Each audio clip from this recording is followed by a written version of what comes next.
What is your best, and so we never did that again story? We don't throw things into the ceiling fan anymore. It started with poker chips and jumped to cutlery way too quickly. And now you have a friend named Lefty. Jacking off with headphones in with my back facing the door. It's like you wanted to get caught. Rented a mechanical bull for a stampede party, Calgary, Alberta. Couldn't put it in the yard because it wasn't completely flat, so we set it up on the parking pad. First dude riding it got thrown off, missed the pads and flew into the alley, landing on the concrete gravel and grazing pretty much everything. I used to have a 93 Oldsmobile Cutlass Sierra I got when I was 20 and my grandmother passed away. One day my friend and I were cruising around, and we stopped in this parking lot and decided to try doing reverse donuts. Since it was a front wheel drive, it's worth pointing out I'm 6'3" and my friend is 5'6" or 7. I put the car in reverse, cut the wheel and punch it. We're on a slight slope. The car whips around quickly, and then just starts shuddering sideways and leaning really hard. I look over, and look up at my friend, as his side of the car is way higher than mine now. We just stare into each other's eyes for a brief few seconds that feel like eternity. Mouths open silently in terror as I let off the gas and the car stops shuddering sideways and rights itself. I can't remember specifically what was said, but it was something along the lines of, "Well, that was terrifying. Let's never freaking try that again." A friend of mine and I were detonating homemade explosives for shoots and giggles in a field way north of the town of where we lived. It was all pipe bombs. We had fun blowing up random crap and examining the shrapnel and remains. Someone abandoned an entire Barbie playset in a house my friend was renting and we shot it up with pellet guns and blew it up. We called it Beirut Barbie. On time right after we were finished we had to climb this tall hill to get back to our car, and right at the top of that hill was a police cruiser with just one cop inside. He has this confused look on his face and asked, "Did you guys hear a loud explosion?" No. Okay. And he left. And my friend and I figured that was our good luck all used up. We never did it again. Set treadmill speed to max, then jump on it. We once tried to carry the fire that was burning in the downstairs fireplace to the main floor fireplace in a large cardboard box. We got it halfway up the stairs before the alarms went off. We did manage to make it look like someone was trying to smoke ribs in the fireplace before campus safety got there, but we didn't ever try moving the fire again.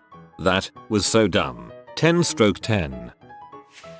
Rode a bike in the city while on acid with a friend. Most of the way it was fine, I'm pretty sure. What I do remember is this: I got to a stoplight and forgot to unclip. Fell over in the middle of a moderately trafficked road. I then had 0 feet to help me stand up, and my legs couldn't remember the lift twist pull action that requires an unclipping from the pedals. So I was laying in the middle of the road doing what looks like trying to pedal a bike sideways. Somehow I survived, and nobody called the cops about a dude literally tripping on a bike. So we never did acid and rode bikes again. I once biked right into a lake on 4 grams of shrooms. Just freaking pedaled myself right in, dunked my head, left the bike, and walked out back to land like I was a prehistoric tadpole evolving for the first time. I ruined that bike, but it was worth it. Drunken Roman candle fights at the cottage. My friend was a couple centimeters away from losing an eye. He got really grumpy for some reason and refused to stop for breakfast on the way home the next day. So there's now a ban on fireworks at the cottage in fear of missing out on bacon and eggs, and I guess losing an eye.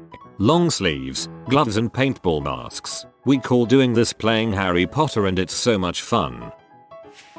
We were in a bar and talking about lovemaking when the Altoid BJ talk came up. After a few more drinks my wife and I went home, and I was really disappointed to find out we were out of Altoids. I thought, why not improvise, so I found some Listamint patches. They are a dissolving strip of Listamint. My wife proceeds to put them on my dong like paper mache. It felt good for a minute, until it didn't. The night ended with my dong in the sink, a set of perfectly rectangle red marks on my wang, and worst of all, no BJ. So we never did that again. Back when M80s were legal, my friends and I were building a fort out in the woods and there was a tree in the way. So we strung up a bunch of M80s around the trunk and ran away. Needless to say, never again. No idea how we didn't die.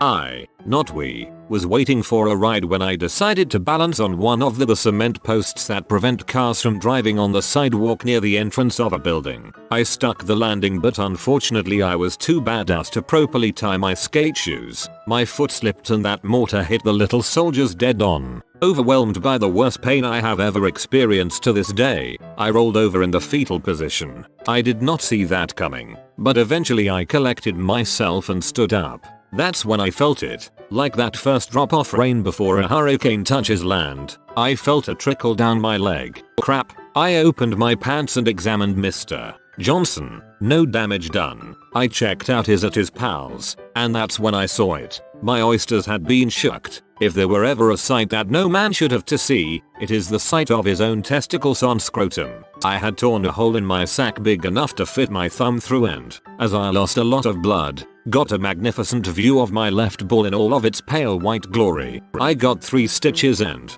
thank God, no serious damage was done to my boys. After 3 weeks and slew of painkillers, I was fully up and running again. So no, I will never try to balance on a cement post again. While drunk and slightly stoned with a group of friends, we decided to throw an empty 2L Coke bottle, lid screwed on, into our campfire. It sat there for 2 seconds, then exploded, blew up half the campfire, sending red hot debris flying everywhere, singed a few leg hairs off, and I fell backwards out of my camp chair. Never doing that again. Word of caution to anyone that reads this: do not attempt to recreate this with a can of beans. Living in an old 1600s mining town doesn't leave you with a lot of things to do. Me and my friends dealt with this by taking regular night drives to one of many abandoned industrial complexes in the area to break in and throw Molotovs. The heavy metal door was always bolted, but with a bit of finesse it was easy to get it open. A light, violent tap to the hinges with a sledgehammer was all we needed. Now, this place was run down. All the windows were busted out, holes in the walls, broken glass, metal, and concrete littered the floor. A huge, deep, draining trench filled with sharp pieces of metal sticking out dangerously ran uncovered right across the floor. Years of kids breaking in to rid themselves of frustration had left the place pretty much completely trashed. We didn't help. Once inside we had it down to a science. One of us would make a small fire for light, one would prepare the bottles, and one would tear old t-shirts into strips. From there on it was easy. Grab a bottle, fill it with gasoline, add a strip of fabric, get it soaked, set the thing on fire, and let it rip. I tell you, the sound of fire soaring through the sky, the red trail burned into the retina, the satisfying sound of glass breaking, and the telltale whoosh of a fireball. Nothing is quite like it. One day we had a great idea. If we threw one of these into the ceiling rafters, the fireball would surely spread out under the roof, illuminating the floor in a glorious shade of red. So we decided, why not? My friend had the strongest throwing arm, so he got the honor. Molotov ready, arm cocked back, and let it fly. The second the bottle hit the roof and broke, we realized our mistake. We had forgotten about gravity. Broken glass and burning gasoline rained from the sky, and in an instant, my friend was nothing but a burning silhouette. Let me tell you, it looked awesome. Panic ensued. Jackets were removed. Stop, drop, and roll. We smothered the flames quickly, and he escaped with nothing more than a singed beard and a slight smell of gasoline. It did, however, scare the living crap out of us, and so we never did that again. I mean, we still threw Molotovs and did stupid crap up there that almost killed us. We just never threw anything at the ceiling. When I was a junior in high school, one day me and my friends were bored and had the bright idea to get some habanero peppers and see if we could eat them. I went first, and ended up drinking half a gallon of milk, eating half a loaf of bread, and throwing it all up before the stinging went away. And so we never bought habanero peppers again. I was taking a dump at my school, just minding my own business, when some other person walked into the bathroom and sat down in the stall next to mine. Things were silent for a few minutes until I heard a whisper coming from the other stall. Hey, do you like boobs? What the? Oh, frick it. Fine, I'll bite. Of course. I heard a splash that sounded off. Then the guy left his stall. Good, he said. Then you're gonna love this. The pungent odor of crap that was always prevalent in school bathrooms got slightly stronger while he washed his hands and left. I got finished with my business and opened the door to my stall, and on the wall before me was a magnificently drawn pair of DD titties drawn in the tile with pure crap, and then the principal walked in. Thankfully I was able to convince them that I didn't draw the art on the wall. However, I'm never taking a crap at school ever again. Plot twist, your principal was the one setting you up. Threw a snowball across a road. Car came around the corner and it hit the windscreen. Car was a police car. A buddy and I were pretty hammered one night, and our wives were getting exasperated with us over a particularly long and drawn out living room UFC match. He has a black belt in something, I don't even know. I have no training of any kind, so I mostly wrap him up and try not to get choked out. He is slightly larger than me. It's fun but I almost exclusively lose. So I am getting brutalized and we're making a bunch of noise, so the wives say enough already, stop being idiots. Fine. I stand up to catch my breath and my pants are almost all the way down. Hey nice panties, you're queer. Not being the shy type, and with basically 4 of my closest friends. I say you like IT and just drop my pants all the way. If I rules made a sound the wives would have deafened us. I then pull my shirt up and give a flex that is roundly, and deservedly, laughed at. My buddy rushes in and pretends to lay down a massive belly slap. Bring IT. We are both crying laughing at this point. My pants are around my ankles. I lift my shirt up. He lays an open hand slap on my gut that almost knocks the wind out of me. I saw freaking stars. Is that IT baby pants? Another one. This one brings me to a knee. The wives quietly Google annulment options. Not to be outdone, I am now to belly slap the crap out of him. So I get my 2 shots in, and he too is now crying laughing, doubled over in pain. We compare hand marks. Mine hadn't even begun to go down. You can see his wedding band in the hand mark. I had a purple hand on my stomach for 2 freaking weeks. 2 weeks. Every time I took my shirt off my poor wife would just give me this sort of hopeless, it is impossible you are this stupid type of look. So we never did that again. I once drank a whole bottle of Baileys when I was about 14. Somehow got home, got to bed, fell asleep, was sick in my sleep in my bed, woke up to a sort of whipped cream mountain of Baileys and carrots. The smell was horrific, so I ended up adding to the pile almost as soon as I woke up. Never again Baileys. I made a mixer of all my friends' dad's spirits and the last thing I added was Baileys. It turned into a fetus. I drank it anyway. Instant vomit. Had a few too many beers and decided I could stick the landing if I jumped the entire flight of stairs. Probably 10 total. Landed and immediately fell over to one side. Woke up with 2 very sprained ankles. Drank most a bottle of tequila at 11 AM while camping. Ended up naked walking along a gravel road in the middle of Pennsylvania. I got the strangest looks from people driving by. I can't imagine why. One time I tried anal with an XGF, and a watery crap jet landed in my balls, and I almost vomited, and so we never did it again. Yeah, poo comes out of there. Read a blog.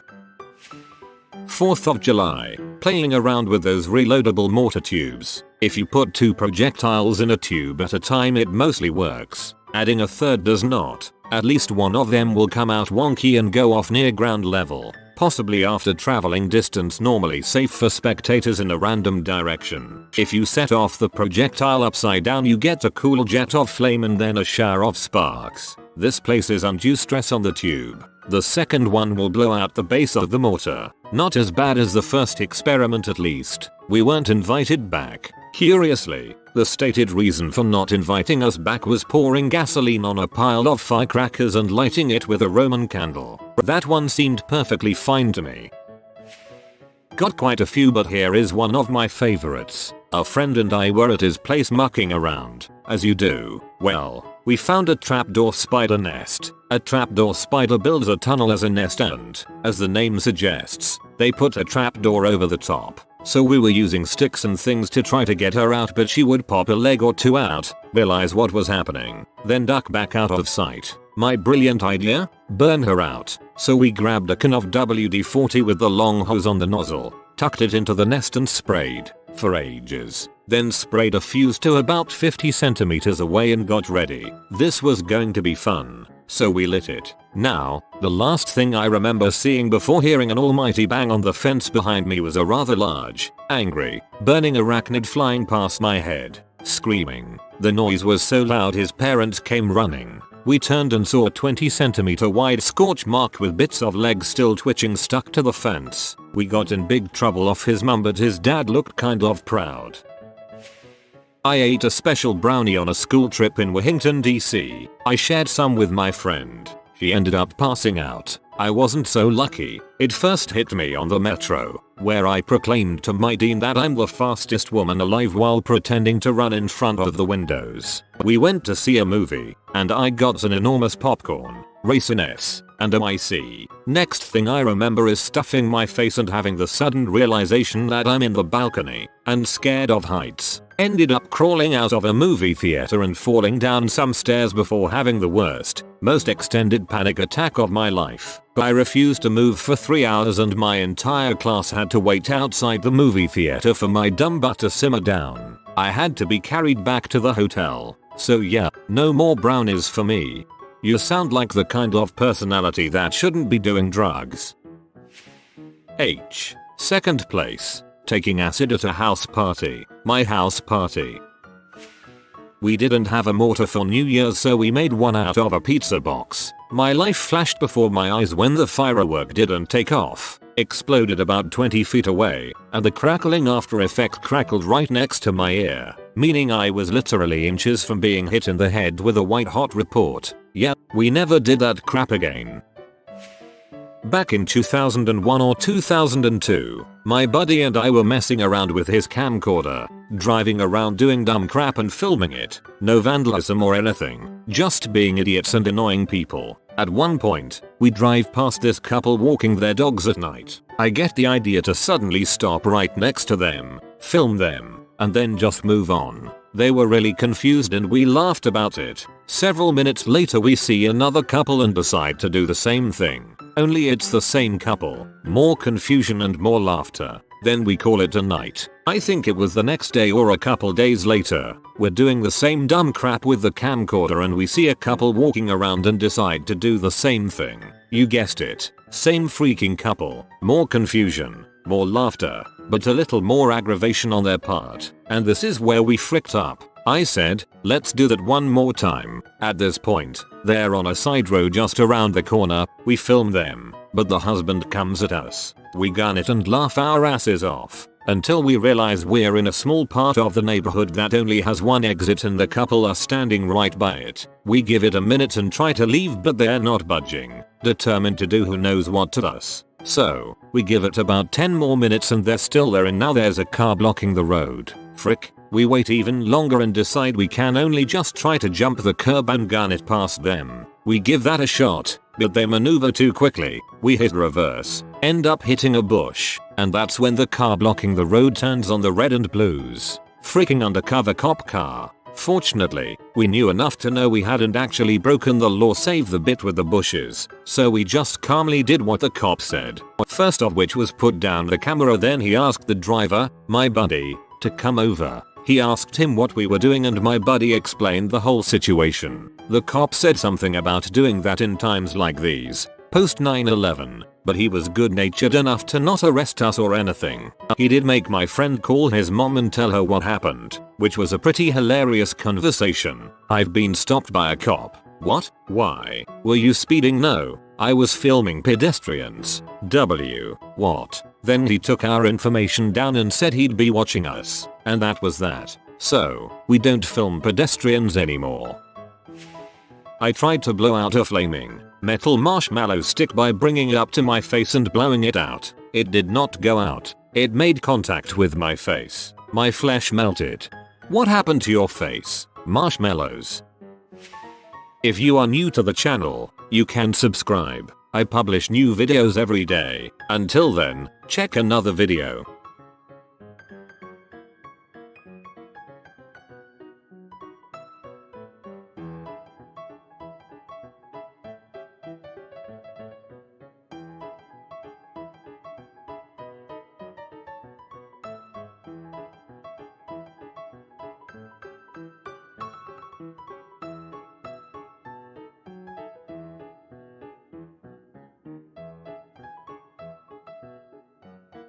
Bye for now.